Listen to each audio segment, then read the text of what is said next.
What's up my LV besties? Welcome back to another video. If you're new here, thank you so very much for jumping on. If you're not new here, thank you so very much for jumping back onto another video. I just want to first start off by saying I appreciate each and every one of you oh so very much. If it wasn't for you guys, I would not be here making videos today. As far as YouTube creators go, as far as the friends that have just commented and become friends, and the people that have came over to my lives that I get to speak to daily. So again, I am so very grateful for all of you. It has been a pure blessing to have my channel, and it has been a pure blessing to have my authentic luxury reselling business. I always like to express my gratitude to you guys first and foremost. Also, if you love handbags and all that pertains to them, then this is the channel for you. Because on here, I like to do unboxings and comparisons, tags, collabs, and anything else handbag related. So welcome everyone. And I hope if you have not subscribed, you will do that right now. So it doesn't take but just a second to hit that subscribe button. And it doesn't take but just a second to hit the bell, and it will notify you every single time I upload a video.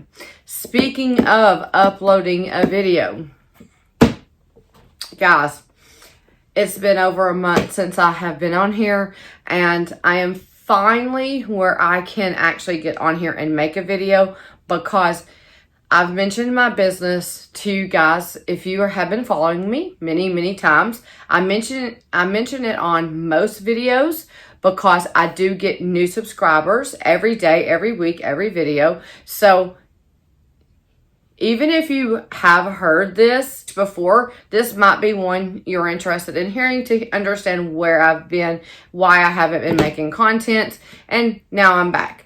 And I do most of my videos over on Instagram, in which I will have linked in my description box below, along with my email. I am always looking for handbags to sell. Guys, it has skyrocketed through the roof. Like, the business is amazing. I have a lot of consigners. I have a lot of amazing inventory. I have a lot of buyers. So thank the good Lord above. He has kept my business afloat, especially through this past month and a half that I have been gone. So if you haven't and would love to join my lives, come over and please do so. If you would like to consign bags, my commission's low. I just take 20% off the top. My husband and I both run the business. He does the money part. I do everything handbag related other than that.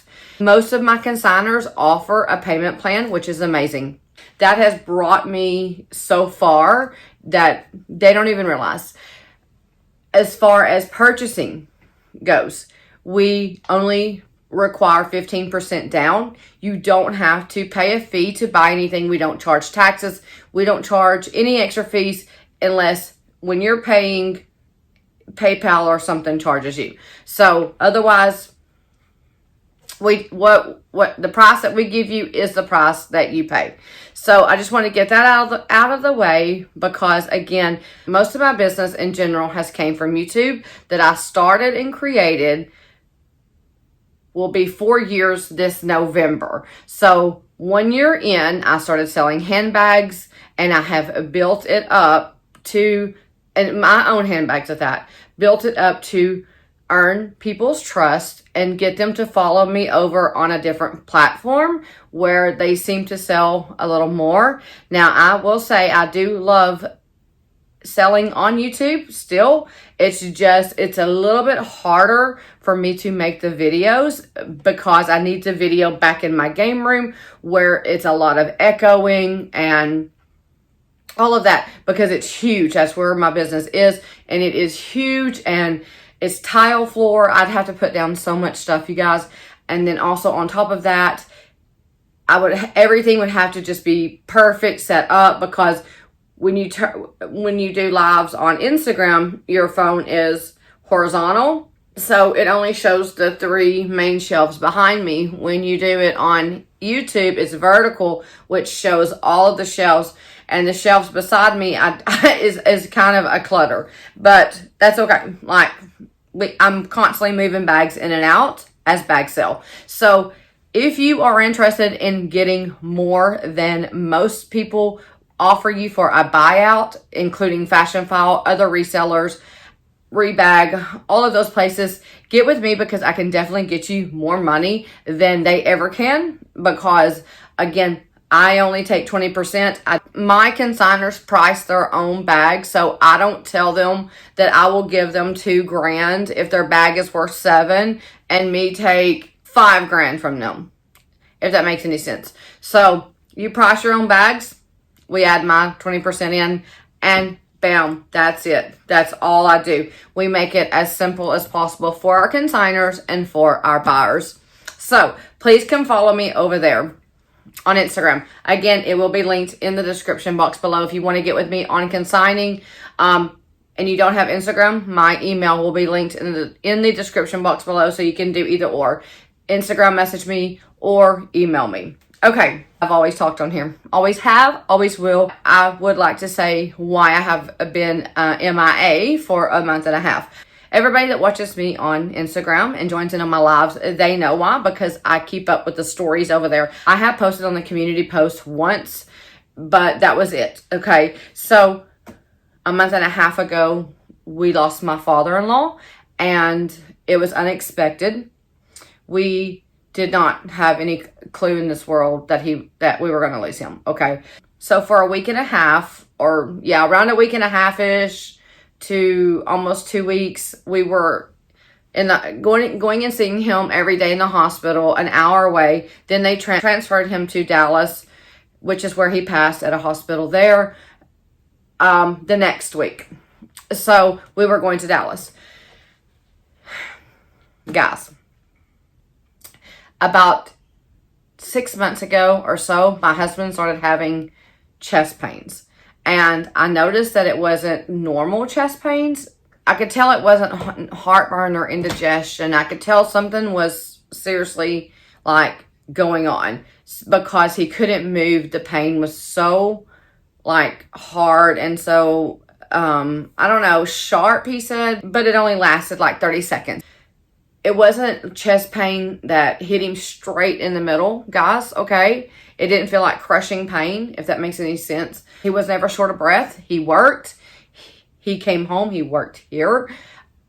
He did everything. It was intermittent chest pain, okay? Intermittent. So that means it was just every once in a great blue moon, he would have a little 30-second-ish chest pain. So he goes to the doctor. This is again about 6 months ago. So I told him, I said, you need to get in and see the doctor and get checked out. So he goes to the doctor. The doctor tries to schedule him for a stress test. For whatever reason, they tried twice, and whatever code they was using, our insurance kicked it out. So our insurance would not approve the stress test. So I told my husband, I said, call back, ask to be referred to a cardiologist. So he got referred to a cardiologist, where anytime you go to a cardiologist, they can do those tests on you then, there, or schedule it. You do have to have insurance approval, but it's different from having it approved from just your regular PCP, I guess I should say.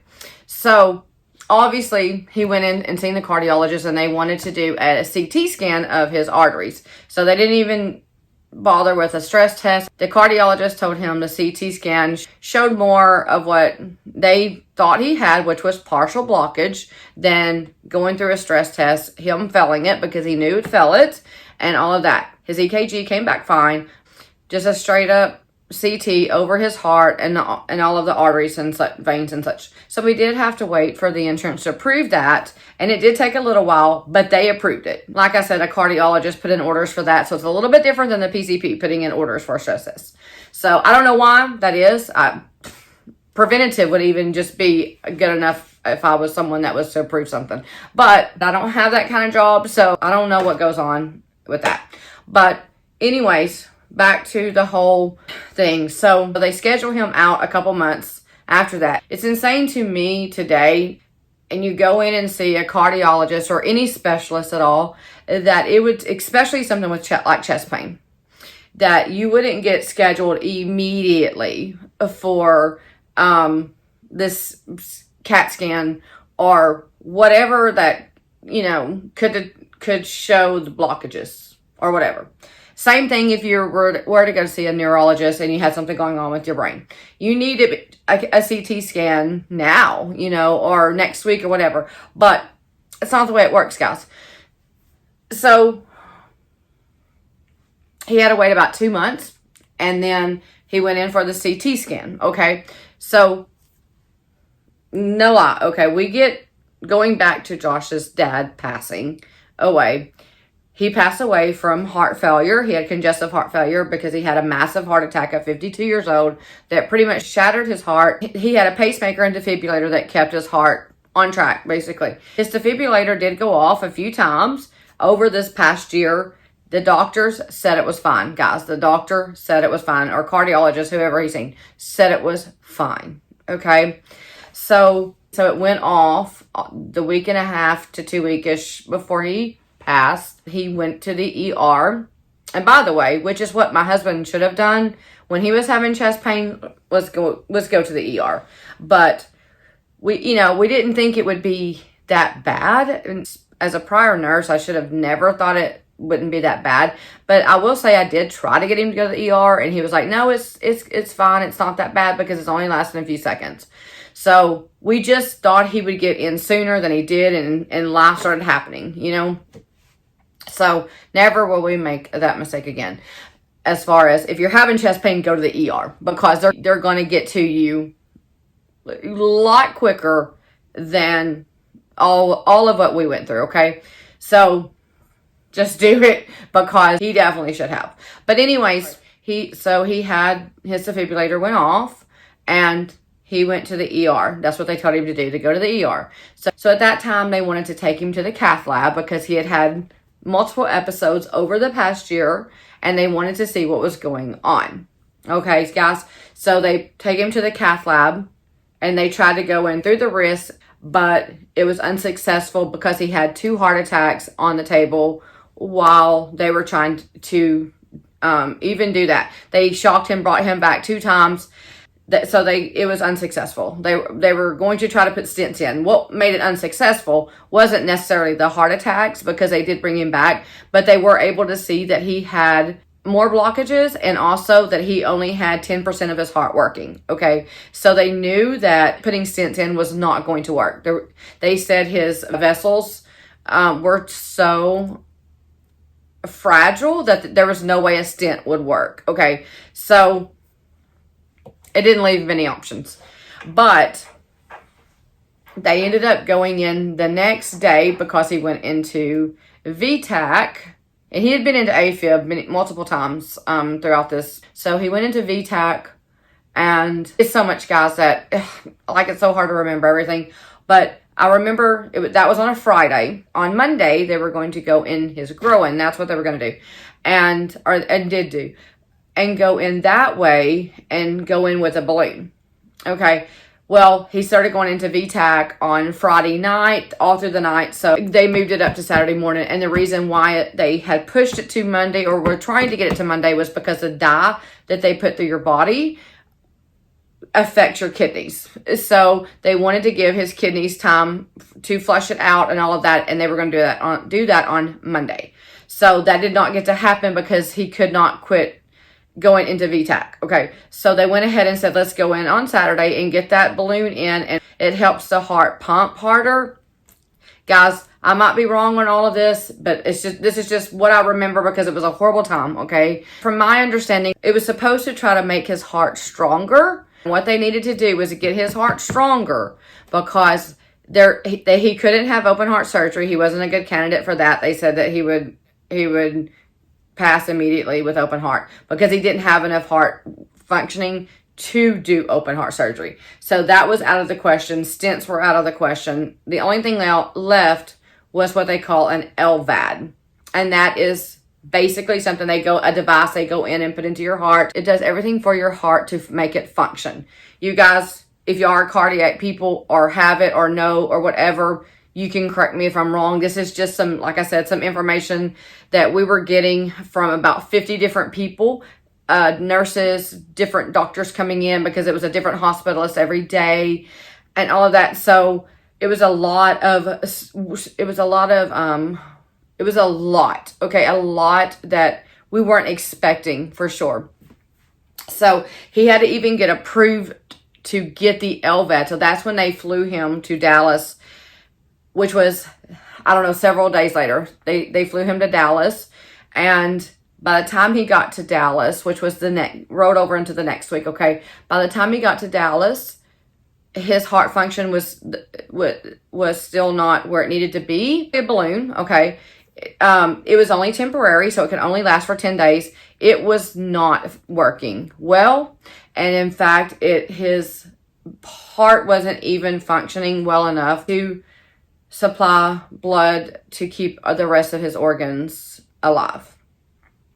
So when he gets to Dallas, his stomach starts descending and getting a really big. Okay, so when we get there, I noticed that right away, and I asked a nurse, I'm like, why does his stomach look like that? Because it didn't yesterday at the hospital we were before Dallas. And she was like, it's probably just air and fluid and all of that from what he's went through.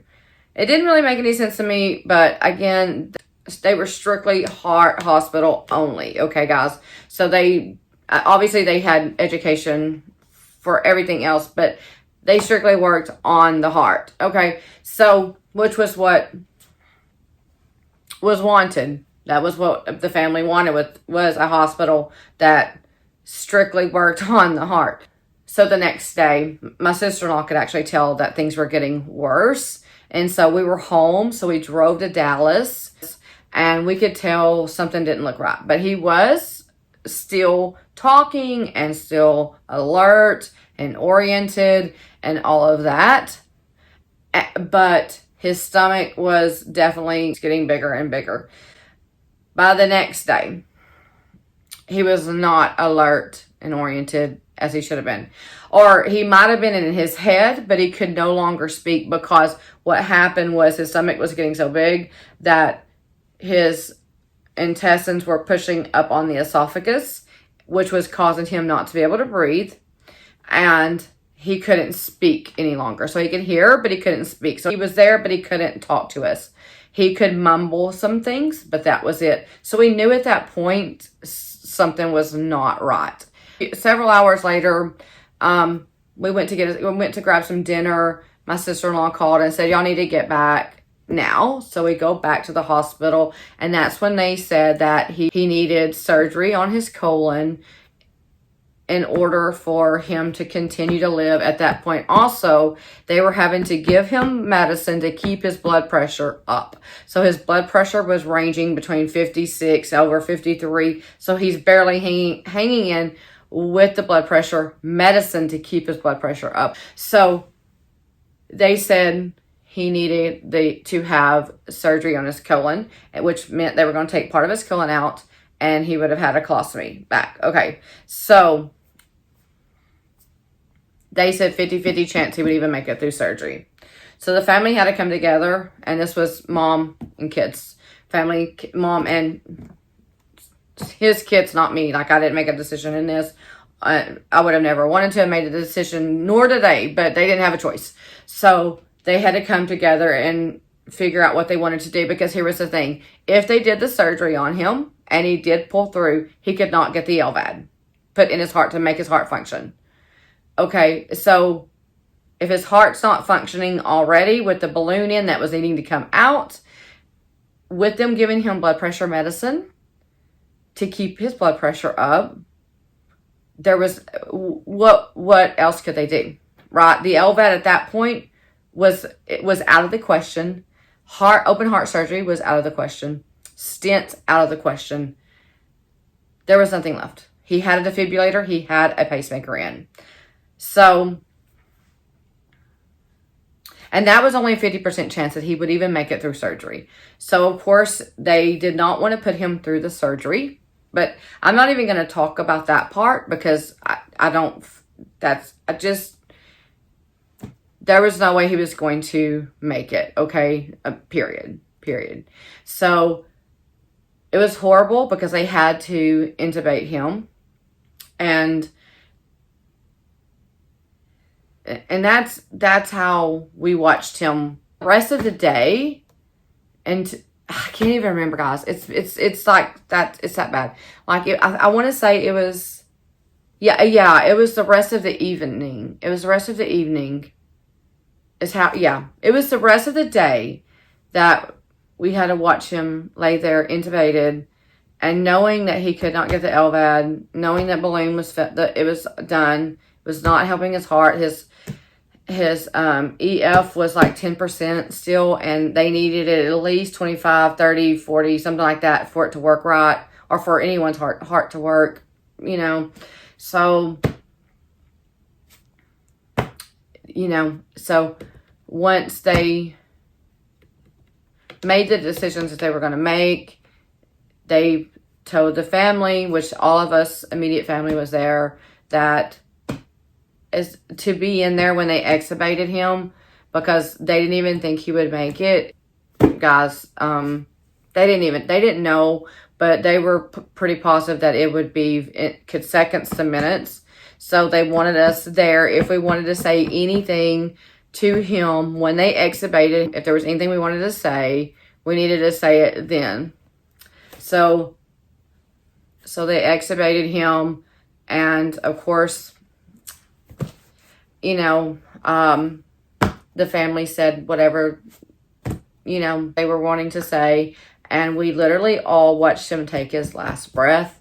And I can tell you guys, from being a nurse myself, I've held many hands of dying people. I've did CPR on people, and I can say there was nothing like that. Very traumatizing, because it was a person we loved. Even though I always did what I could do as a nurse to keep people alive, that is a nurse's job, is to keep people alive. And even though a lot of times they didn't make it, it did hurt. It really did, because you have taken care of people and you see their family in there, and you see the hurt from family, you see the hurt with the person dying. A lot of times there was no family, so a lot of times it was me and the dying person, because I worked oncology, I worked nursing home, I worked on a lot of floors where people passed away on, and then I also worked in the nursing home, and so a lot of people did not have family members. So I would go in and hold their hand when they took their last breath, but nothing was like watching that. It was horrible. And so we basically, after that point, we went home. We left before the funeral home got there, because none of my husband and my daughter, I did not either want to see him get in a hearse and, you know, and go. So that was about a 3-hour drive. So we get home, and the cardiologist calls late that evening. I was really surprised, to be honest, but the whole time we were there with my father-in-law, I was worried to death about the results, because Josh had just got the CT scan done while his dad was in Dallas. So this was on one of those days that he was in Dallas. So I knew the results were coming. So the whole time, I'm sad about my father-in-law dying. Obviously, he was an amazing, wonderful man. He served in the military, and he fought in Vietnam, and was an amazing father, was an amazing husband, grandfather, father-in-law, so many things. He will be greatly missed for sure. And again, it was so fast. We were not expecting it. So, but set that aside for a second. We get home, or for that's the end of that, basically.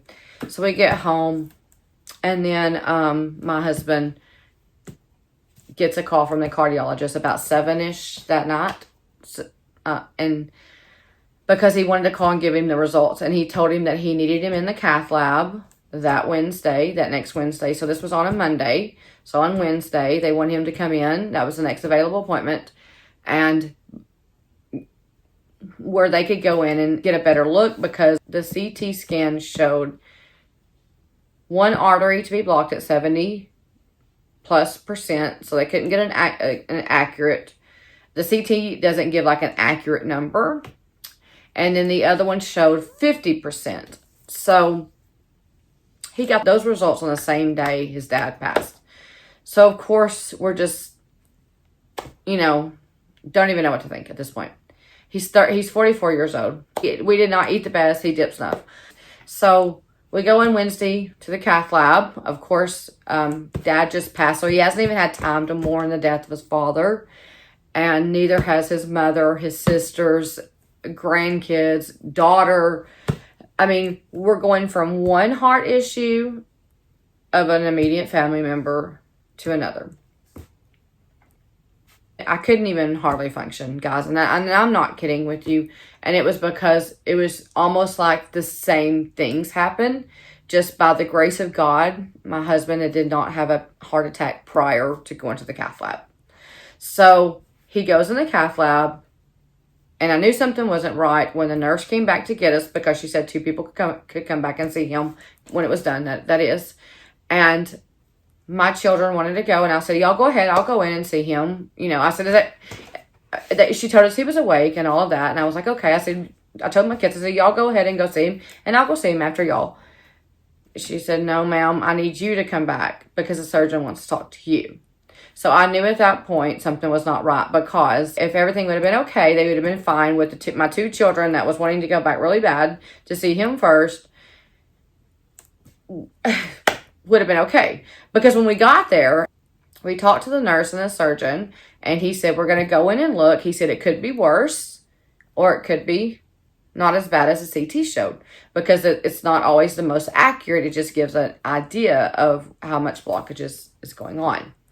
So he said, so we're looking at maybe 1 stent or so. So this is, again, before he went into the cath lab. So, so I'm thinking, he might have had a stent put in, because they were even telling us, like, well, if he has to have a stent, we'll put 1 stent in. He'll be able to leave and go home in a few hours and all that. So, I'm not thinking it's, too bad, because, they didn't make it seem that way, I guess. And so that's why I was going to let my 2 kids go back that was eagerly waiting to go. And then I had my grandson in my hand. So I was like, I'll go, y'all go on and I'll come after you. And then when she said that I had to go back, I knew something was not right. And that's because it's just not. I know how it works. Anybody knows how it works. So I go back, and I knew. I had this just horrible feeling in my gut. I just knew, something was not right for sure. So I get back there, and nurse practitioner that was back there with the surgeon came out and talked to me, and he said that he was way worse than what the CT showed. He told me the blockages, and he told me that a surgeon would be in to talk to me soon. So he told me he had 2 blockages. One was a widowmaker, which is not one you want blocked, guys. And then another one in the front. I don't recall what the other ones were. But 2 main arteries in the front and 2 in the back. That when they told me it was 100% blocked, I knew right away. There was no stents going in him. Because when they're 100% blocked, it's open heart surgery. Because that's just how it works. So the surgeon come in, and I looked at him, and I was like, it's open heart surgery, right? And he was like, right. He needs a quadruple bypass. And I was like, oh my God. Like, guys, I can't even tell y'all, like, again, by the grace of God, he kept him from dropping of a heart attack. So all the glory goes to God for the warning signs, for the thoughts that came to my head, you need to go to the doctor, all of that, to him making it through all of what he went through with his dad. And then again, even getting to the cath lab, not having a heart attack on the table. So they told us that the surgeon that does the beating heart open surgery was out of town on vacation. They had a surgeon there that did surgery different, which is how most cardiovascular surgeons do open heart. They put your heart on a bypass machine. That's why it's called a bypass. So they recommended that we wait on the surgeon to get back that does the beating heart, where your heart never leaves your body. He said that the recovery is a lot easier. They also said it's less risk of a stroke afterwards. And again, your heart's not leaving your body. It's pumping the whole time that they're doing the bypasses. So, so for 5 days, we waited on that surgery. Of course, they admitted him into the hospital. So for 5 days, we waited for him to have that surgery done. And it was so scary because at any moment, I mean, obviously they were monitoring his heart and checking vitals and doing everything they were supposed to do. They put him on a heparin drip to thin his blood out. But for 5 days, we were, scared to death he would have a heart attack, and because he could have at any moment. Now, if that would have happened, then the surgeon on call would have done the surgery and his heart would have went on the bypass machine. And so we were hoping and praying that he would be okay until that surgeon got there. And this is also what the nurses recommended us to do. This not only the nurses, but also his nurse practitioner, the cardiologist, and all of that recommended this type of surgery. So I'm just like, whatever, because you guys know, I'm thinking you guys know what's best, And so, of course, he made the decision himself to wait to have the beating heart surgery. So, by the grace of God, again, this surgeon comes in and they go in and they do open heart surgery on him. The surgery alone was 6 hours, and then he was in critical ICU for 1 to 2. I can't recall. It was a horrible day. And then he was in regular ICU for about 6 hours. And then they intubated him. He had chest tubes. He had the whole thing. If you know about open heart surgery, he had all of that going on. It's a hard recovery. So if you know anything about it, or if you've had it or had known someone to have it, then you know it's a very hard recovery. So once they intubated him and his vitals were stable and all of that and everything like that, and everything was good, then they moved him to the regular floor, which was the next day, I think, or maybe it was that night. I don't even know, because it's been so crazy, guys. So he was in the hospital for a week.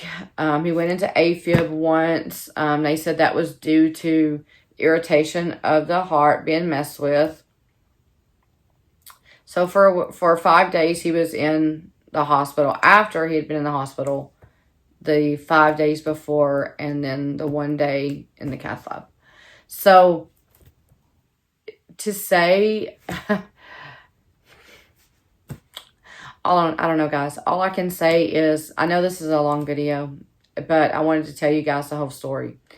But all I can say is, God got us through. He did. And I just want to say, I thank each and every one of you if you're on here, because the video that I made before all of that happened, I thanked all of you guys that were a part of my lives and were a part of my business in any way possible, whether it was from buying, consigning, or just being on there for the fun. I thanked you guys for being on here. And I remember saying that it's an escape. You come join my lives, even if you don't buy something, because a lot of times it's an escape for people. It gets their mind off of things, guys. And the reason I said that was because so many people have told me that over this past year, that my lives was an escape for them. Whatever was going on in their life, and I do not know, but it was something that they were handbag lovers and they were able to watch, and it took their mind off of whatever they had going on in their life. Well, guys, I'm going to reverse what I said, because I'm so, as proud as that makes me, that people come onto my lives as an escape, sometimes not to just buy handbags. I want to say, guys, that it's also an escape for me, okay? Because, so over in IG land, we call it a community when you build up a business like that. So the community that was built of people helped me more than they will ever know, because I did keep considering I have a business, and you can't, and I'm holding on to people's money. I'm holding on to people's handbags that they have one sent in or two purchased already. Okay? Every single person except for one.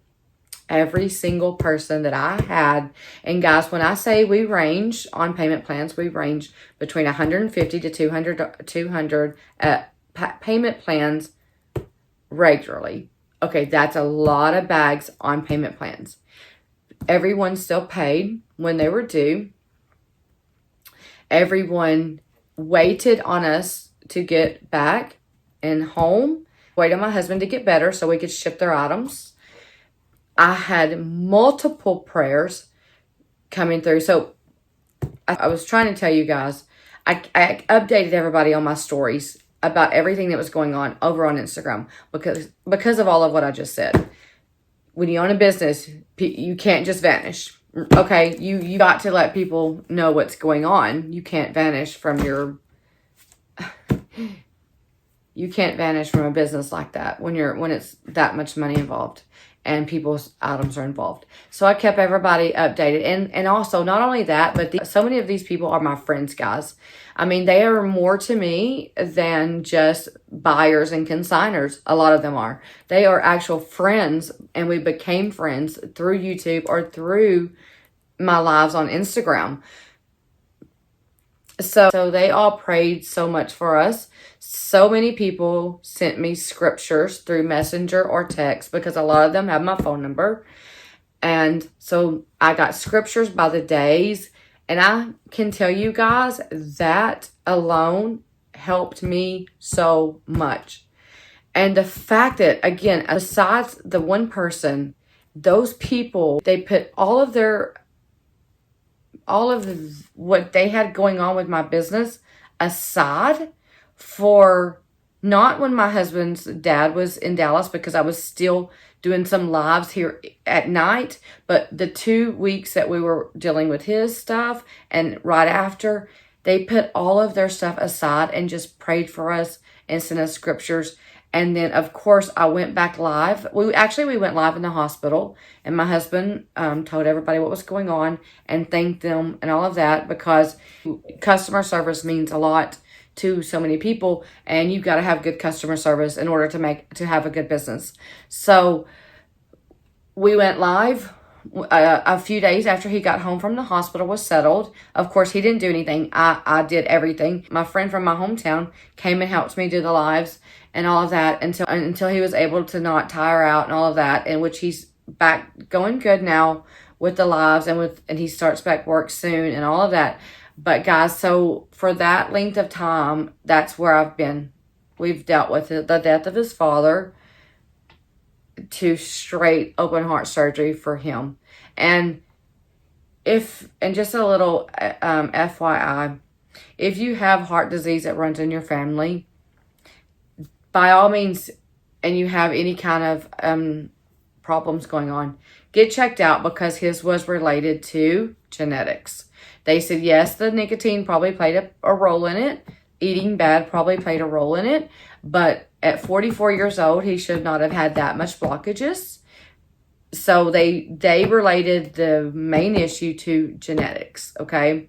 So if you have immediate family with heart disease and you have any of that, don't think it's nothing, because God kept him on this earth for me, for him, whatever. I don't know, because we don't know why or when our time's up or whatever. You guys know what I'm talking about. So we got lucky, guys.